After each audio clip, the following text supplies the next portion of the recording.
जी ने बताया कि नदियों को कैसे हमको सुरक्षित रखना है, कैसे उसे ज़िंदा रखना है और उसके बाद जो गांधी जी का स्वच्छता अभियान है उस पे उन्होंने फोकस किया कि हमें अपने राज्य और देश को कैसे स्वच्छ रखना है, अपने आप को कैसे स्वच्छ रखना है। दिव्यांग जो हमारे चीन के ग्लेशियर पर जाके अपना झंडा फहराया है, उस पे कई चीज़ें इस तरह का उन्होंने जो बताया अभी, तो काफ़ी हम समझते हैं कि ज्ञानवर्धन बात है। जो पौधे मेडिसिनल प्लांट के बारे में उन्होंने बताया कि वो घर में भी लोग लगा सकते हैं, उससे कई तरह के रोज़गार जनरेट हो सकते हैं। तो आम लोगों को हम समझते हैं कि काफ़ी सीख देने वाली बात आज माननीय प्रधानमंत्री जी ने बताई। इससे बहुत ज़्यादा लाभ मिलेगा आम जन को। अगर इस पे हम लोग अमल करते हैं तो बहुत ज़्यादा इस पे रोज़गार भी मिलेगा। एक थोड़ा सा पॉलिटिकल सवाल है, कास्ट सेंसस को लेकर लालू प्रसाद यादव कह रहे हैं बीजेपी को कि बीजेपी आए से शुरू से ही पीछे और पिछड़ों की दुश्मन रही है।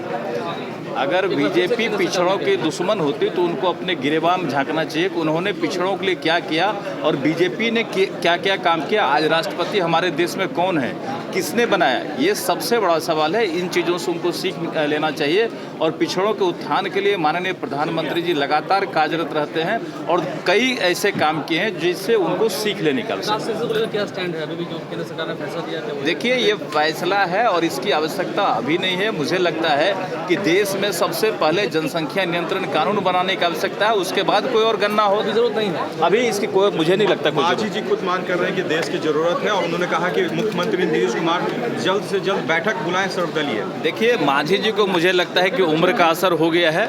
इन सब चीज़ों से उन्हें बचना चाहिए और अच्छे काम पे उन्हें ध्यान देना चाहिए। मन की बात पे माननीय प्रधानमंत्री जी ने जिस तरह से स्टार्टिंग में नदियों को सुरक्षित रखने पे जोर दिया, नमामि गंगे का जो कार्यक्रम चल रहा है उस पर काफ़ी उन्होंने जोर दिया, स्वच्छता अभियान पे काफ़ी उन्होंने जोर दिया जो गांधी जी के तरफ से चलाया जा रहा है, दिव्यांगों के काम पे उन्होंने काफ़ी फोकस किया और ख़ास करके मेडिसिनल प्लांट जो लोग देश में लगा रहे हैं उस पर काफ़ी उन्होंने फोकस किया।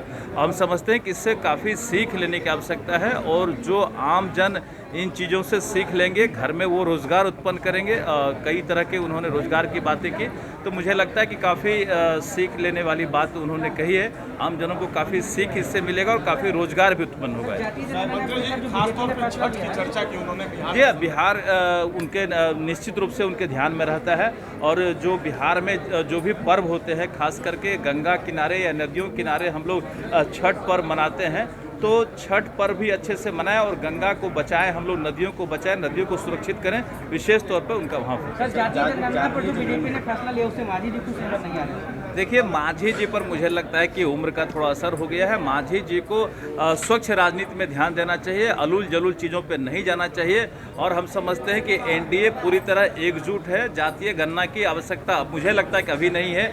अभी सबसे बड़ा देश को ज़रूरत है जो जनसंख्या नियंत्रण कानून है वो देश में बने, जनसंख्या कंट्रोल इस देश में हो, उसके बाद जातीय जनगणना हो, जो भी जनगणना हो उसके बाद हो। हमारे देश में जो अल्पसंख्यक है उनकी संख्या कितनी बढ़ी है, पहले उनकी जनसंख्या हो जाए। भारत में जो बन रहा है